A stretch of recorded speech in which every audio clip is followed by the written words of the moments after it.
All right, so let's talk a little bit about the presets that come for the RGB curves with ColorLogic, as well as the gradients. I'm going to show you how to sort of get those installed. This video is mostly focused on Mac. We have a video on Windows to do the mass install, but I'm going to show you kind of walking you through how all of this kind of works so you can make it convenient. Now, keep in mind too, real quick, all of our looks that come with ColorLogic, all of these actions will still work without the presets. The presets are not needed, okay? They're there to give you a little bit more flexibility in case you don't want a full look, you don't want a full preset, excuse me, you don't want a full action. You can just pop out a curves adjustment layer and then choose from one of the awesome presets. But as you can see here, I have them all installed in Photoshop. Every single one that comes with ColorLogic, I have them installed. I can pick them and change those beautiful RGB curves whenever I want. Now, Photoshop does give you in the top right menu here of the curves, you can choose load curves preset, but limited and annoyingly so, you can only do one at a time, which is really, really frustrating, especially when you have a lot. Don't get me wrong, you can do that if you want a few at a time, but if you want them all in to make it convenient, I'm going to show you how to do that on a Mac. So let's go to the Finder. All right, so here I am at sort of the root level directory of the Mac, right? So you can see here, this is literally just my main volumes, a network icon, and the actual hard drive. So what we want to do is want to go into the drive, okay? Open that up. And then we're going to go to users. You might have multiple users, I don't know. I just have MVP 500, that's my main one, okay? Then we're going to go in there and go to library. And then from library, we're going to go to application support and then Adobe. This is quite a thing, I know. Adobe Photoshop 2025 in my case. Open that up in there, presets and curves. And there are all the curves that I've already installed. If you don't have them installed, take the files that came on your download and dump them in here.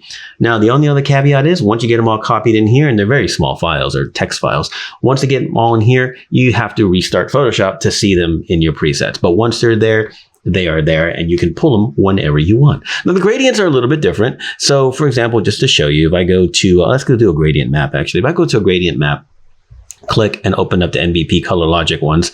Okay, I can choose any of these and do fun, beautiful things with them, you know, changing blend modes and whatever the case may be. Let's put that on 20%. There we go. Soft light, 20%. Now, how do we get all these gradients in? Well, similarly, of course, if you open up here, you can come to, import and import them in. But they work a little bit more conveniently because you can import multiple at a time from here. But you can also go straight to your gradients under the window menu. If it's not open, you have this cool entire different window for gradients, not just accessing it through a gradient map adjustment layer. And you can come here and choose import gradients and choose all of them and dump them all in. It's actually just one file of all of them. And then boom, they all come in their own little folder here and you have all these gradients available to you. Could not be any more convenient.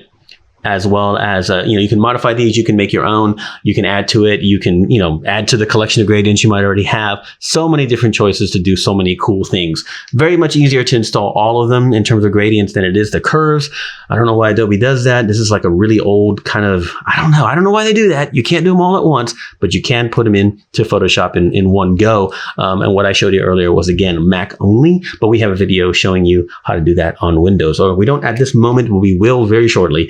But you can, of course, import them one at a time by saying load curves preset. Now, the really exciting part about this, like I said, is because you can use these.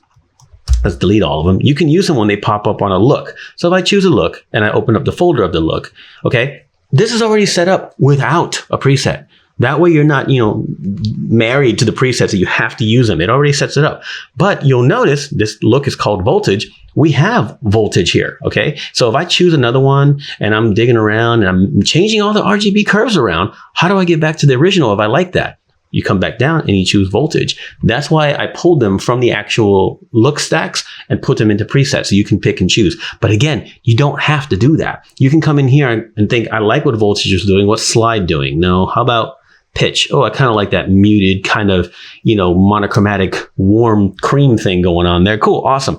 And then you keep rolling with that. And now your your voltage look has changed completely. It doesn't matter. It's what your eye wants to see, right? Names are just there to give you something fun to play with, right? So keep that in mind. The presets are, cool with the actual looks on the actions, but not required. You can always put out a curves adjustment layer once you get them all installed and pull them whenever you want.